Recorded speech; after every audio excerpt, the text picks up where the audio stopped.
Mobile ব্যবহার করলে সন্তানের অনেক ক্ষতি হয়, এই ব্যাপারে আমরা অনেকেই সচেতন। কিন্তু সন্তানের যে জীবন হুমকির মুখে পড়ে, এ ধরনের অনেক রিস্ক রয়েছে, সেগুলো নিয়ে আমরা কি কখনো ভেবেছি?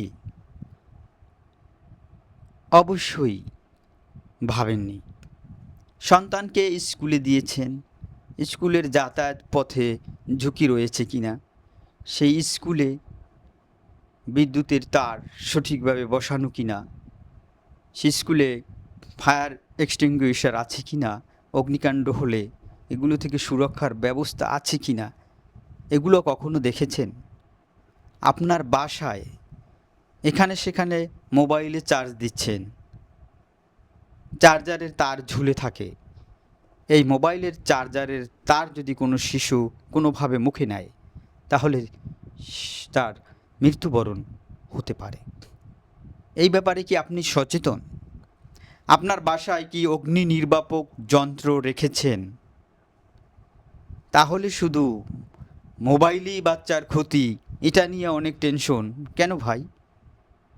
আগে এগুলো ঠিক করুন, অন্যান্য বিষয়গুলো দেখুন যেগুলো জীবন হুমকি। মোবাইলে তো আপনার বাচ্চার জীবন হুমকি নয়, তার চোখে সমস্যা হতে পারে, ব্রেইনে সমস্যা হতে পারে, কিন্তু যে বিষয়গুলো রয়েছে জীবন হুমকির মধ্যে ফেলে, সেই বিষয়গুলো একটু ভাবুন।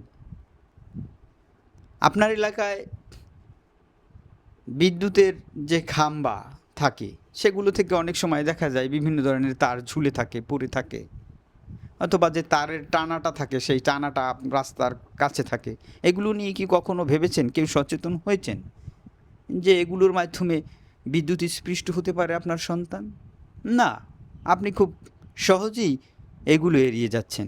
শুধু বাসায় গিয়ে সন্তানকে প্রেশার দিচ্ছেন, মোবাইল দেখা যাবে না, মোবাইল দেখলে শেষ হয়ে যাবে। মোবাইল এটা একটি যুগের প্রয়োজন। যে সন্তান মোবাইল ইঞ্জিনিয়ার হবে, সে তো অবশ্যই মোবাইল ঘাটাঘাটি করবে। আর একটা বিষয় লক্ষ্য করবেন, যার চোখে সমস্যা হয়, মোবাইল না দেখলেও তার চোখে সমস্যা হয়। কিছু কিছু গবেষণা থেকে বিভিন্ন তথ্য বের হয়, এই তথ্য সঠিক কিনা সেটাও আমাদের বুঝতে হবে। অনেকে বলে যে বিল গেটসের সন্তানদের 12 বছর পর্যন্ত মোবাইল দেওয়া হয়নি বা হচ্ছে না। আসলে এই তথ্য কতটুকু সত্যি? বিল গেটস তো আপনাদের মিথ্যে কথাও বলতে পারে।